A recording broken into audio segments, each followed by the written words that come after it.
सालों में 21 बार किया गया जिनका ट्रांसफर, जिन्हें अखिलेश, मायावती, योगी ने पहुंचाया ट्रांसफर का लेटर। सीबीआई बार बार दिल्ली बुलाने के लिए लिख रही है लेटर। कहती एनएसजी कमांडो ट्रेनिंग वाला आईपीएस हमें भी चाहिए। कहते हैं कि जिसको नाव की पतवार चलाने आती है उसका तूफान भी कुछ नहीं कर सकता। ये है आईपीएस प्रभाकर, ईमानदार हैं, कड़क हैं, थोड़े अक्खड़ भी हैं। कहते हैं कि ये अपने आगे किसी की भी नहीं सुनते, इसलिए योगी से लेके अखिलेश तक, अखिलेश से लेके मायावती तक ने मिलकर सिर्फ 10 सालों में 21 बार इनका ट्रांसफर किया है। ऐसे अधिकारी जो जनता की नजर में हीरो होते हैं, कभी जनता साइकिल से एफआईआर करवाने पहुंचती है तो कभी वकीलों के उपद्रव को शांत करवाते हैं। सोनभद्र के ओमभरा में जब पुलिस और पब्लिक के बीच झड़प हुई तो सरकार ने जीआरपी से हटकर सीधा इन्हें वहां का एसपी बना दिया। मायावती, अखिलेश, योगी सब ने इन्हें ट्रांसफर का लेटर पहुंचाया। ऐसे हैं आईपीएस प्रभाकर चौधरी। आईपीएस प्रभाकर चौधरी की गिनती 30 तर्रार ऑफिसर्स में होती है। प्रभाकर अपनी ड्यूटी को लेकर ईमानदार और थोड़े सख्त बताए जाते हैं। बताया गया है कि ये अपने आगे किसी की भी नहीं सुनते और शायद ये भी एक कारण है कि महज 10 सालों में इनका 21 बार ट्रांसफर किया गया है।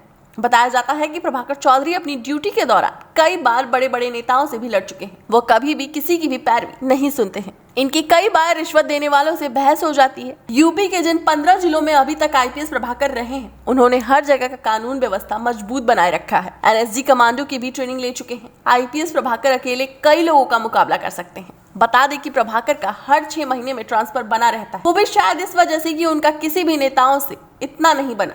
अगर आपको इनकी शुरुआती दौर के बारे में बताएं तो इन्हें 2010 में पहली पोस्टिंग नोएडा में बतौर एसपी के पद पर मिली। इसके बाद आगरा, जौनपुर, वाराणसी के पहली बार इन्हें ललितपुर जिले की कमान मिली और तकरीबन 11 महीने तक ललितपुर में रहकर अपनी ड्यूटी की। फिर वहां से इंटेलिजेंस मुख्यालय बुला लिया गया। उसके बाद देवरिया में करीब 7 महीने रहे। फिर बलिया में 2 महीने रहने के बाद इनका ट्रांसफर कानपुर देहात में कर दिया गया। कानपुर में इनकी पोस्टिंग तकरीबन 6 महीने रही। बता दें कि योगी सरकार की सरकार बनने के बाद इन्हें सीधा एटीएस भेज दिया गया, जहां इन्हें अपराधियों के खिलाफ कार्रवाई करने की पूरी छूट थी। लेकिन आईपीएस प्रभाकर चौधरी वहां भी नहीं टिक पाए और इसके बाद उन्हें 3 महीने के लिए बिजनौर और फिर बिजनौर से मथुरा भेज दिया गया। वहां उन्हें बतौर एसपी बनाकर भेजा गया। कहा जाता है कि मथुरा में इन्होंने कई अच्छे काम किए, पर मथुरा के कई नेताओं से इनकी नहीं बनी और 3 महीने में ही इनकी पोस्टिंग हो गई। आईपीएस प्रभाकर के बारे में ये भी कहा जाता है कि जो वो पिट्ठू बाग लेकर साथ चलते हैं, उनका सारा सामान रूम में अरेंज भी नहीं हो पाता कि उनका ट्रांसफर लेटर आ जाता है। और इस बार भी कुछ ऐसा ही हुआ।